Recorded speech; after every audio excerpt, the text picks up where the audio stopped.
Hi friends, welcome to tasty food MS. ఈరోజు మనం ఎంతో టేస్టీగా ఉండే హైదరాబాదీ చికెన్ దమ్ బిర్యానీ ఎలా చేయాలో చూద్దాం. చూసారా పీసెస్ ఎంత బాగా ఉడికాయో. మనం ఇంట్లోనే చాలా ఈజీగా ప్రిపేర్ చేసుకోవచ్చండి. ఇందుకోసం స్టవ్ ఆన్ చేసుకొని స్టవ్ పైన ఒక గిన్నె పెట్టుకొని వాటర్ తీసుకోవాలి. వాటర్లో హోల్ బిర్యానీ మసాలా వేసుకోవాలండి. వేసుకున్న తర్వాత కొంచెం ఆయిల్ వేసి కొంచెం అల్లం వెల్లుల్లి పేస్ట్ కూడా వేసుకోవాలి. ఇలా వాటర్ బాగా మరిగేటప్పుడు కొంచెం సాల్ట్ వేసుకొని ముందుగా కడిగి పక్కన పెట్టుకున్నటువంటి బిర్యానీ రైస్ని వేసుకొని ఒకసారి బాగా కలుపుకోవాలి. ఇలా బాగా ఒకసారి కలుపుకొని స్టవ్ పైన ఉడికించుకోవాలి. ఒక 50% ఉడికించాలండి. ఈ లోపల మనము ఒక 400 గ్రామ్స్ చికెన్ని తీసుకొని దాంట్లో కొంచెం ఫ్రైడ్ ఆనియన్స్, బిర్యానీ ఆకు, ఇలా హోల్ బిర్యానీ మసాలా వేసుకోవాలి. ఇలా ఫ్రైడ్ ఆనియన్స్ వేసుకోవడం వల్ల బిర్యానీకి చాలా మంచి టేస్ట్ అండ్ కలర్ కూడా వస్తుందండి. ఇలా హోల్ బిర్యానీ మసాలా వేసుకున్న తర్వాత ఒక 2 టేబుల్ స్పూన్స్ అల్లం వెల్లుల్లి పేస్ట్ వేసుకోవాలి. అల్లం వెల్లుల్లి పేస్టు దంచుకొని వేసుకుంటే ఇంకా మంచి టేస్ట్ వస్తుందండి. రుచికి సరిపడా సాల్ట్, చిటికెడు పసుపు, అలాగే 1 టీ స్పూన్ కారం వేసుకోవాలి. 1/2 టీ స్పూన్ గరం మసాలా వేసుకోవాలి. 1 టీ స్పూన్ ధనియా పౌడర్ వేసుకోవాలి.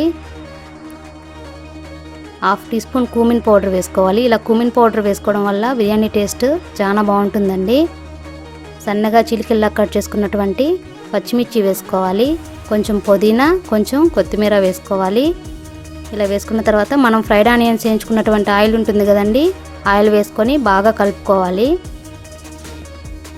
ఇలా మొత్తం బాగా కలుపుకున్న తర్వాత ఒక 1/2 కప్ కర్డ్ వేసుకోవాలండి. ఇలా కర్డ్ వేసుకొని బాగా మొత్తం మిక్స్ అయ్యేలాగా బాగా కలుపుకోవాలి. పక్కన 50% ఉడికినటువంటి రైస్ ఉంది కదండి, ఆ రైస్ని ఇప్పుడు ఒక లేయర్ లాగా వేసుకోవాలి. మనకి ఇంకా కొంచెం అన్నం పొలకులుగా ఉంది అని అనుకుంటే కొంచెం ఆ ఉడికించిన వాటర్ ఉంటాయి కదండి, పైన కొంచెం వేసుకోండి, సరిపోతుంది. అలాగే కొత్తిమీర, పుదీనా, నేనైతే బటర్ వేసుకున్నానండి. మీ దగ్గర బటర్ లేకపోతే నెయ్యి అయినా వేసుకోవచ్చు. ఇలా వేసుకోవడం వల్ల కొంచెం మంచి స్మెల్ వస్తుంది, టేస్ట్ వస్తుందండి. ఇలా సిల్వర్ ఫాయిల్ చుట్టుకొని మూత పెట్టేసుకోవాలి. మీ దగ్గర సిల్వర్ ఫాయిల్ లేకపోతే మూత పెట్టుకొని పైన ఏదన్నా బరువు పెట్టుకోండి. ఇలా 15 మినిట్స్ మీడియం ఫ్లేమ్లో కుక్ చేసుకోవాలండి. ఇలా 15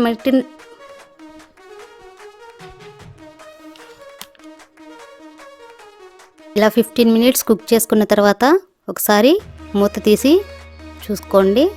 చూసారా ఎంత కలర్ఫుల్గా వచ్చిందో? చూడండి, ఒకసారి నేను తీసి చూపిస్తాను. ఇలా మనం ఇంట్లోనే చేసుకుంటే ఎంతో టేస్టీగా సింపుల్గా వచ్చేస్తుందండి. చాలా బాగుంటుంది టేస్ట్ కూడా. చూసారా ఎంత బాగా కుక్ అయిందో? పీసెస్ కూడా పర్ఫెక్ట్గా కుక్ అయ్యాయండి. ఎంత కలర్ఫుల్గా ఉందో చూడండి. టేస్ట్ కూడా అంతే సూపర్గా ఉంటుందండి. మీరు మీ ఇంట్లో ఒకసారి ట్రై చేసి చూడండి. నాకైతే బిర్యానీ అంటే చాలా ఇష్టం అండి. మీలో ఎంతమందికి బిర్యానీ అంటే ఇష్టమో కామెంట్ సెక్షన్లో కామెంట్ చేయండి. చూసారా పీసెస్ కూడా పర్ఫెక్ట్గా కుక్ అయ్యాయండి. స్మూత్గా, సాఫ్ట్గా అయ్యాయి పీసెస్ కూడా. 15 మినిట్స్ ఉండిచ్చుండండి, చాలా బాగుంటుంది బిర్యానీ కూడా. మీరు మీ ఇంట్లో ఒకసారి ట్రై చేసి ఎలా వచ్చిందో కామెంట్ బాక్స్లో కామెంట్ చేయండి. Please like, share and subscribe to my channel. Thank you. ఇంకా ఏమైనా రెసిపీస్ కావాలంటే కామెంట్ బాక్స్లో కామెంట్ చేయండి. Thank you.